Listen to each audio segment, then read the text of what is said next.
Sa pagpapatuloy nung nangyayaring hearing about dito sa Pogo na hindi natin namalayan na naging talamak na ang nangyaring pagkalat ng Pogo na to, na hindi lang siya basta sugal kasi may mga nahahalo pang mga illegal activities, and yun nga, alam nating lahat kung ano-ano pa yung mga naging revelations doon sa mga unang hearing about dito sa Pogo na to, at ang involvement nila Alice Goo at ang dami pa. Dito sa natapos na hearing na to kahapon, may ilan pang mga revelations, mga taong nasangkot na ngayon lumalabas ang ilan sa mga katotohanan.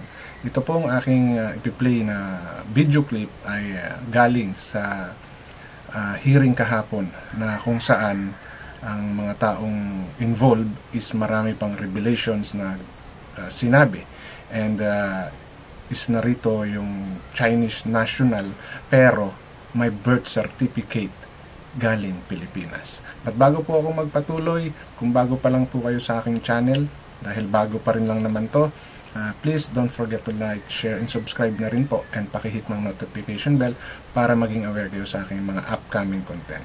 Any suggestion, recommendation, please leave it on our comment section. So ito na nga po, yung portion ng video clip na to is bali summarize ng 5 hours na hearing kahapon. Marami namang tinalakay and a lot of things na talagang hindi ka pinipaniwalang nangyari. So kung ano po yung gusto kong sabihin, ipi-play ko po itong parang summary of what was discussed yesterday sa continuation ng hearing na to about sa involvement ng mga matataas na tao dito sa Pogo operation na to dito sa Pilipinas.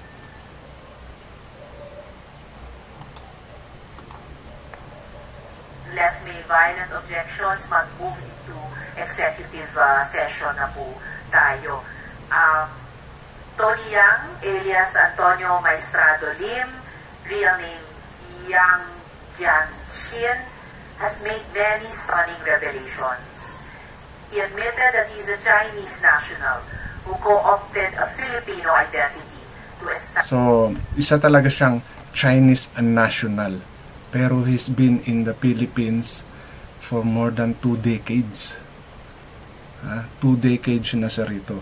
And, katulad na sinasabi ni Ma'am Risa Ontiveros, meron siyang kakuntsabang Pilipino para makakuha ng birth certificate niya.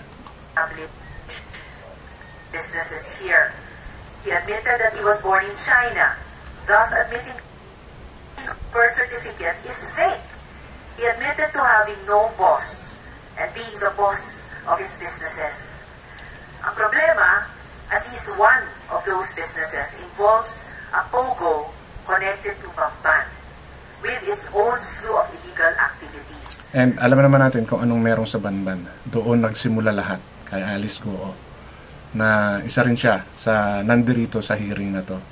Ang nakakagulat kasi dito sa revelation na to is isa talaga siyang Chinese national pero nagkaroon ng birth certificate dito sa Pilipinas. Hindi po ba? Na paano, unang-unang tanong dun, paano siya nakakuha? Sino yung tao? Actually dito hindi pa nare-rebuild kung sino yung taong kausap niya. Okay, so kaya marami pang hearing to clarify this issue. May nagpatulong lang daw siya sa kakilala niyang Pilipino, kaya lang hindi pa niya sinasabi kung sino yun. But ang malinaw dito, mayroon siyang mga hakuntsaba. And well, nakakahiyamang sabihin, pero alam naman natin na maraming ganitong nangyayari. Hindi na bago actually ito yung mga ganitong klase ng mga illegal activity na involve ang ilang mga kawani ng ating gobyerno. Kung hindi pa nagkaroon ng ganitong hearing, hindi pa malalaman ng iba kung paano. At sa tagal niya dito sa Pilipinas, grabe, ni English, which is a second language around the world, di ba? Wala ka man lang natutunan. Kaya hindi sila naniniwala na hindi marunong itong si Tony Go na magsalita ng kahit basic English or dialect kung nasaan man siyang probinsya na natili during his stay dito sa Pilipinas. Gusto ang patago nilang tinatayo dito, sindikato. And it's not only Filipino identities they have co-opted, unti-unting lumalabas sa hearings natin na pati mga opisyal at institusyon ng gobyerno ay unti-unti nilang napapas sa kamay. Well, obviously, di ba? At kasi dito rin sa part ng video na to, may ayaw niyang palabasin na suhol. Ayaw niyang sabihin na suhol. Pero nakakatakot yung mga ganitong nangyayari. Kasi we are being manipulated ng ibang lahi, 'di ba? Dahil sa pera. Manipulation na 'yan kasi mantakin mo, 'di ba? Paano ka makakakuha ng birth certificate mo? 'Di ba? At meron dito na bawal ang mga private company na umupa sa government facilities. Pero itong business na ito ni Tony Yang, gawaan ng steel yung pinaka-front nito eh. Pero bakit nakaka-lease or umuupa sa government property, which is one of according dito sa usapan na to is bawal yun. Unless hindi natin alam kung ano yung napag-usapan, pero according during this Senate hearing is bawal yun. Zhao Xiaoqi, sorry if I did not pronounce it correctly, has admitted that he offered 1 million pesos to ensure special treatment for his wife and grandchild. Senator Joel. Ayan yung sinasabi ko kanina, na nung may mga pumunta sa kanilang investigator or mga police, and kasi may audio to na narinig na nag-o-offer yung granddaughter or anak niya doon sa mga pulis. Pero ang pinapalabas yung 100,000 na yon, I'm sorry, 1 million na yon is for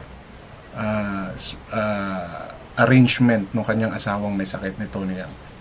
So yun yung sinasabi rito ni Ma'am Lisa Hontiveros, na ayaw i-accept nitong Tony Yang na it's a bribery. Okay, kasi recorded yun, may nakarinig na nagsabi ang I think anak niya or apo niya na kumbaga pwede ba nating ayusin to? Can we fix it? Ganun. So ang paliwanag dyan ni Tony Yang is para yon sa asawa niya, para mabigyan ng special privilege dahil may sakit nga yung asawa ni Tony Yang. Had reported that Tony Yang had police escorts with him at the Latintingan Airport. It appears that Pogo influence has taken hold in the local governments of Bamban, Orac, Sual, and possibly Homali. Ang tawag mo, tatlong probinsya or tatlong bayan ang kontrolado na ng Pogo. Ano pa lang, we're talking of Bamban, Sual, and the other bayan na minention. Diba? As far as I know, I think it's around 100 yung Pogo na meron na dito sa Pilipinas. And those activities are similar to each other.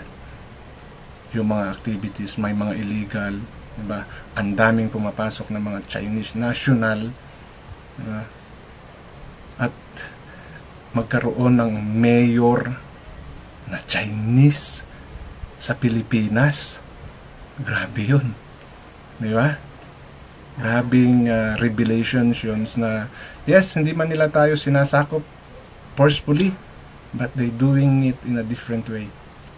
So sino ang kawawa dito bandang huli? Tayong mga Pilipino. mga hindi pa buo ang kwentong ito at lumalabas na pati law enforcers ay posibleng makompromiso.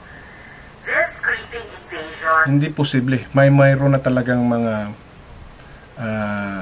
gobyerno or ahensya ng Pilipinas na corrupted na, di ba? Dahil hindi magkakalakas na loob yung mga yan kung walang mga taong nasa likod nila, matataas na tao, para sila makakilos at makagawa ng mga ganyang bagay na hindi man lang napansin. Di ba? So nag-close eyes, pikit matang tinanggap ng ilang tiwaling tao sa gobyerno natin yung pera. It's all about money lang naman. It's all about money. Must be halted. Nagpanggap kayong Pilipino at ginawa ng pugad ng krimen ang bansa namin. Pero hindi nyo kami kilala. Hindi kami papayag po dito. Well, sorry to say, Ma'am Lisa, kilala na nila kung anong klaseng meron ang gobyerno natin. Kaya nga nila nagawa yan eh. Kaya nga dumami sila ng ganyan. Kaya nagkaroon sila ng maraming illegal activities dahil kilala na nila. Oo, hindi lahat. Pero may mga nakilala na sila. Kaya nila nagawa yung mga yan. Mga tiwaling tao sa gobyerno. So, may idea na sila kung paano paiikutin ang mga tiwaling tao sa gobyerno natin para makapasok sila at magawa nila yung gusto nila kahit na nakikita na ng iilang nasa gobyerno natin. I had a hope that this would be the last hearing, but there are revelations that warrant further investigations and individuals whose side needs to be heard. In the interest of fairness, General Acorda will be invited to the next hearing. Again, Ms. Sheila Guo, your contempt citation is lifted. I'm informed that the court sheriff is here to serve subpoenas to Cassandra Ong for human... So, kaya ngayon si Alice Guo, mayroon ng sariling selda. I mean, may mga kasama rin naman ata siya sa kulungan niya. Yun yung huli kong pagkakaalam dahil lifted na yung kanyang sa ban. Kaya matatransfer na siya. Okay, matatransfer na siya. I hope walang special treatment na mangyayari. So, malayo pa talaga yung tatakbuhin ng kaso na to. And I hope the Senate hearing is magkaroon talaga ng result at maparusahan yung mga dapat parusahan. And during this hearing na to kahapon, I hope mayroon talagang revelation na sasabihin si Alice Guo dahil hindi siya umaamin na siya ang mastermind. Biktima rin daw siya sa mga pangyayari ito. So, let's see kung biktima ba talaga siya or mastermind siya. Dahil sa laki ng mga nasakop ng kanilang organization. This is an international syndicate actually. Di ba? Para makapag-operate sila ng ganito, bumili ng milyones na mga property dito sa Pilipinas. Diba? So, hindi ito simpleng maliit na sindikato lang. Napakalaki nito para maguyo yung ilang tao sa gobyerno natin. So, I hope na magkaroon talaga ng resulta yung hearing na to. And sana bantayan nating mga Pilipino. So, issue lang po tayo kung ano man yung mga kalalabasan ng pag-hearing na to, sana magkaroon talaga ng magandang resulta. So hanggang dito na lamang po at maraming salamat.